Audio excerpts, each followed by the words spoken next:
Good morning everyone. मैं विलासा लक्ष्मी स्वागत करती हूँ आप सबका बीपीएससी ट्रैक पे। आशा करती हूँ आप सब स्वस्थ होंगे और जल्दी सफल भी होंगे। चलिए बायोलॉजी की सीरीज़ में आज हम एक नया चैप्टर शुरू करते हैं, जीवधारियों का वर्गीकरण। इसका फर्स्ट क्वेश्चन है दोस्तों, जेनेरा प्लांटेरम नामक किताब किसने लिखी थी? तो जेनेरा प्लांटेरम पौधों की प्रजाति का एक विस्तृत संकलन है जो स्वीडिश प्राकृतिक वैज्ञानिक कार्ल लिनियस के द्वारा लिखी गई थी। तो इसका सही उत्तर है लिनियस। सेकेंड क्वेश्चन है दोस्तों, बोटैनिकल सर्वे ऑफ इंडिया का मुख्यालय कहाँ है? तो ये कोलकाता में स्थित है बोटैनिकल सर्वे ऑफ इंडिया का मुख्यालय। बोटैनिकल सर्वे ऑफ इंडिया पर्यावरण एवं वन मंत्रालय की मुख्य संस्था है जो पौधों की वर्गीकी एवं उनकी संरचना का अध्ययन करती है। इसका मुख्यालय कोलकाता में स्थित है। तीसरा क्वेश्चन है, पादप और जंतु आपस में कैसे भिन्न हैं? तो पादप और जंतु आपस में स्थानीय वृद्धि के कारण भिन्न हैं। पादप और जंतु दोनों ही यूकैरियोटिक कोशिकाओं से बने हुए प्राणी हैं, लेकिन ये स्थानीय वृद्धि, हरित लबक, कोशिका भित्ति के हिसाब से भिन्न होते हैं। पौधे की स्थानीय वृद्धि इसके स्थानीय पर्यावरण तथा पीएच पर निर्भर करती है। चौथा क्वेश्चन है, पौधों की आयु का पता कैसे लगाया जाता है? तो पौधों की आयु का पता है उसकी वृद्धि का पता वृद्धि वलय से लगाई जाती है। पेड़ एक सजीव प्राणी है जो पोषण और वातावरण की अवस्था पे वृद्धि करते हैं।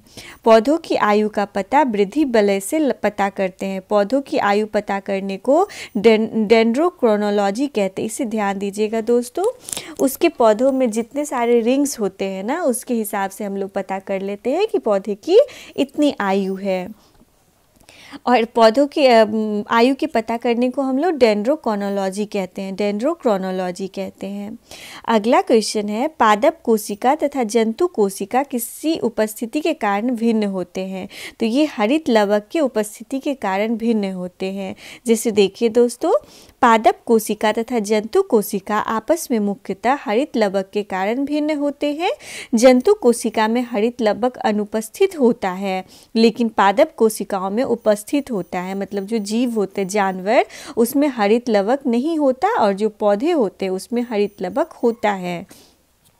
हरित लवक पादप कोशिकाओं में पाए जाते हैं जो प्रकाश संश्लेषण की क्रिया में भाग लेते हैं तथा एटीपी और एनडीपीएच के रूप में ऊर्जा संग्रहित करते हैं।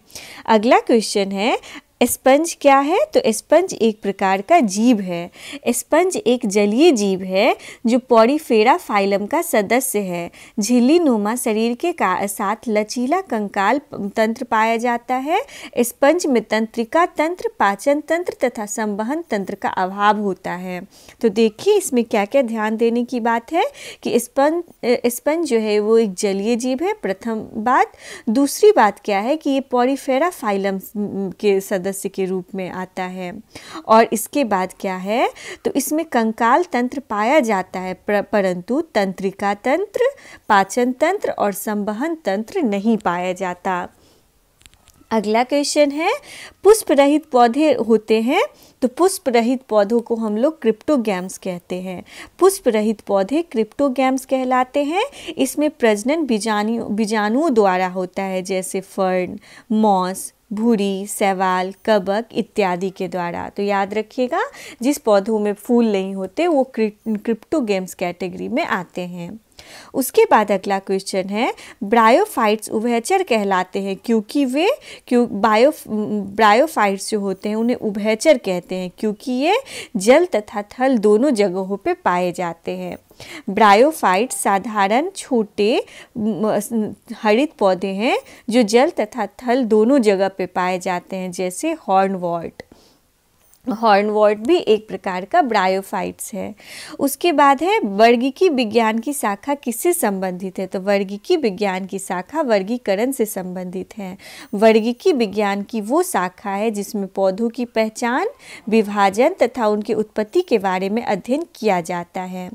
उसके बाद अगला क्वेश्चन है, किस कुल के पौधों का पुंकेश्वर अपने पराग कोष तथा अपने पंखुड़ियों के साथ परस्पर संलयित हो जाते हैं?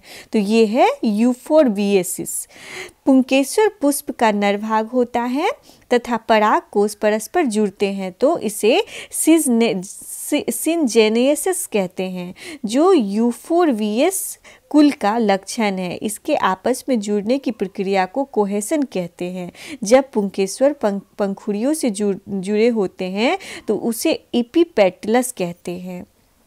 अगला क्वेश्चन है, दालें किस कुल की से प्राप्त होती है? तो दालें लेग्यूमिनस कुल से प्राप्त होती है, लेग्यूमिनस। दालें कृषि फसलों में सबसे प्रोटीन युक्त अनाज है। ये लेग्यूमिनस कुल से के सदस्य है। ये नाइट्रोजन स्थिरीकरण में सहायक होते हैं।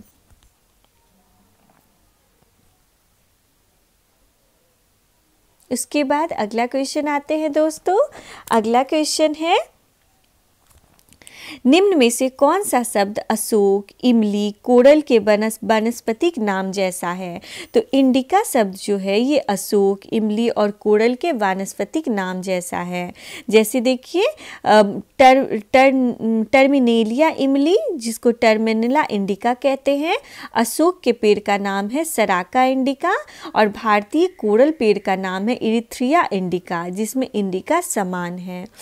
उसके बाद अगला क्वेश्चन है, कवक के अध्ययन को क्या कहा जाता है? तो माइकोलॉजी कहते हैं। कवक के अध्ययन को माइकोलॉजी कहा जाता है। कवक एक क्रिप्टोगैम्स पौधे हैं जो मृतोपजीवी होते हैं। कवक के अध्ययन को माइकोलॉजी कहा जाता है। अगला क्वेश्चन है, एग्रोनॉमी किससे संबंधित है? तो एग्रोनॉमी फसलीय पौधों से संबंधित है। एग्रोनॉमी लैटिन शब्द है जो एग्रोज मतलब कृषि तथा नोमोज मतलब नियम से बना है। इसमें सभी फसलीय पौधों का अध्ययन किया जाता है।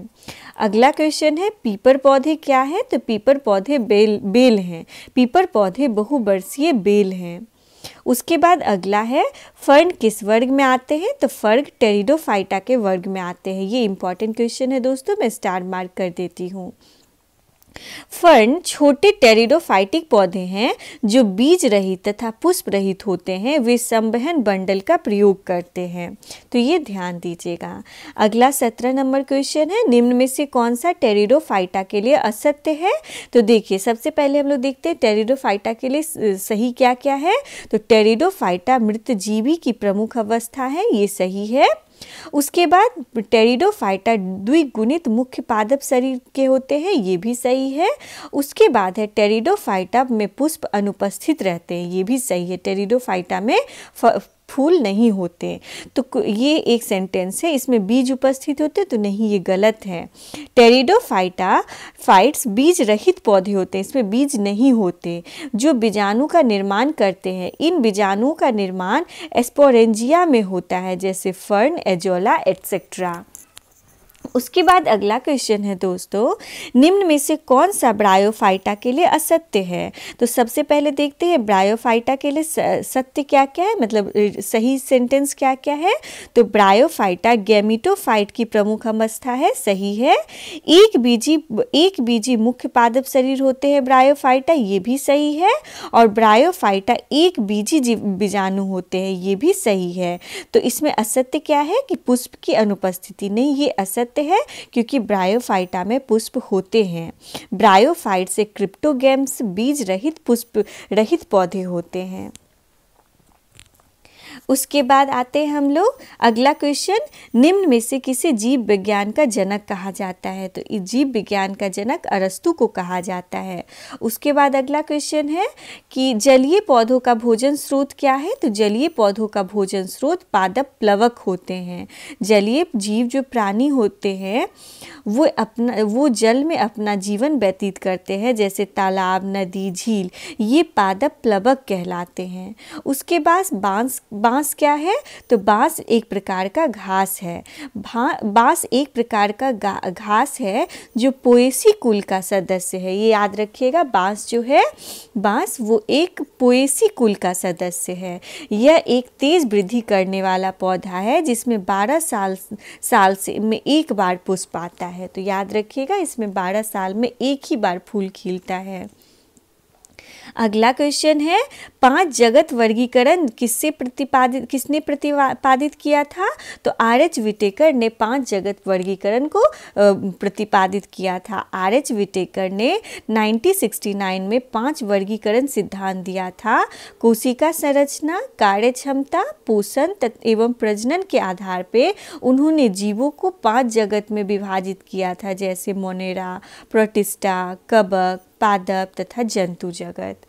तो उसके बाद अगला क्वेश्चन है दोस्तों, आलू, टमाटर तथा बैगन किस संघ की प्रजातियां हैं? तो आलू, टमाटर तथा बैगन सोलेनम संघ की प्रजातियां हैं।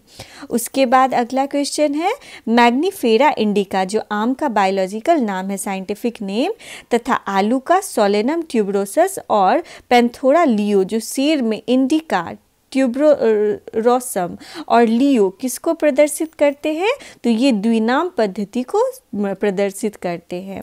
द्विनाम पद्धति को कैरोलस लिनियस ने प्रतिपादित किया था। बहुत इंपॉर्टेंट दोस्तों, द्विनाम पद्धति को कैरोलस लिनियस ने प्रतिपादित किया था।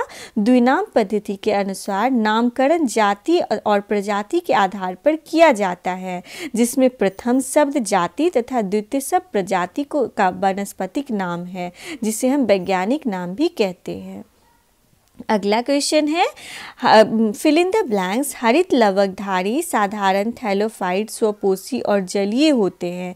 तो ये कौन होते हैं? तो शैवाल जो हैं वो हरित लवकधारी होते हैं, साधारण होते हैं, थैलोइड होते हैं, स्वपोषी होते हैं और जलीय होते हैं।